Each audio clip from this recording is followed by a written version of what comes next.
Rigathi Gachagua and former President Uhuru Kenyatta have gained momentum as the 45-day political retreat at Gachagua's Wamunyoro home came to an end. The retreat brought together grassroots leaders and politicians to deliberate on Gachagua's political direction. This begs the question, has Gachagua's conclave had an impact?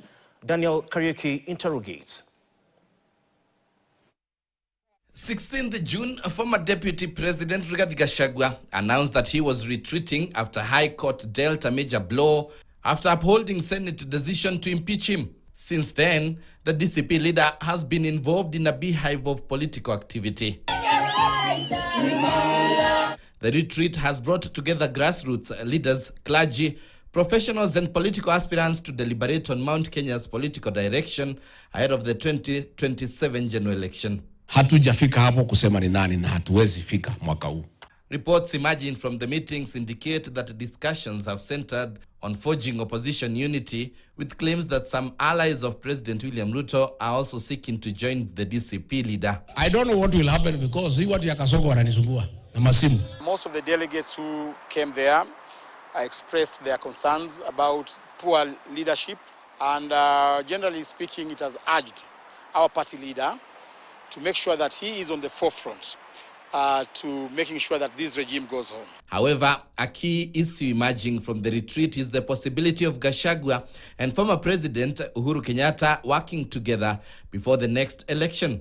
Gachagua has already indicated a meeting with the former head of state. It is very definite that President Uhuru Kenyatta is also displeased with how this government is running.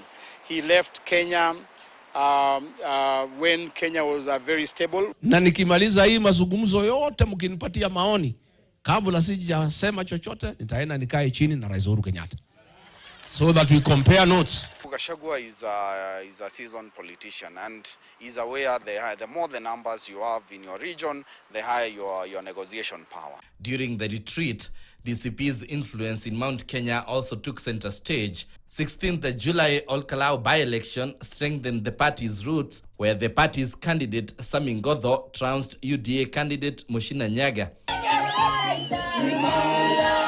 At the same time, Gachagua hosted a high-powered delegation of Kipsigis and Kalenjin leaders at his Wamunyoro residence.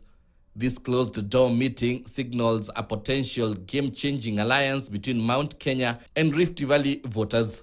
Nataka nikija kwa meza ya kitaifa ku negotiate kwa ile watu yangu wakiwa Kipsigis wako nyuma yangu. Na mimi nimemwambia William Ruto, I'm putting him on notice. Hii kura wakale tutagawanya na wewe 50-50. People have viewed him as a tribal chief, a tribal leader. Now he seems to be bringing a national leader aspects. Remember, you also saw the Mijikenda meeting led by Chilawali Makwere. That was something, and I believe that has now broadened his national view. Political pundits say Gachagua's discussion at the retreat reflect a willingness to put aside personal ambitions in favor of building alliances capable of offering Kenyans an alternative government. I believe it has helped him now once, because I know the united opposition will sit down. But when they sit now, Gachagua will go a stronger man. Remember, the Okalau win has given him a step further, in these negotiations. So it was a strategic retreat, I would say. Rigathi Gachagua has come out of the consultation meetings a refreshed person, an energized person, and I want to believe that we are going to use this momentum to ensure that we get into the next phase of our campaigns. Eyes remain on the culmination of discussions with opposition core principles on the framework for selecting a joint presidential candidate. Daniel Kariuki, KTN.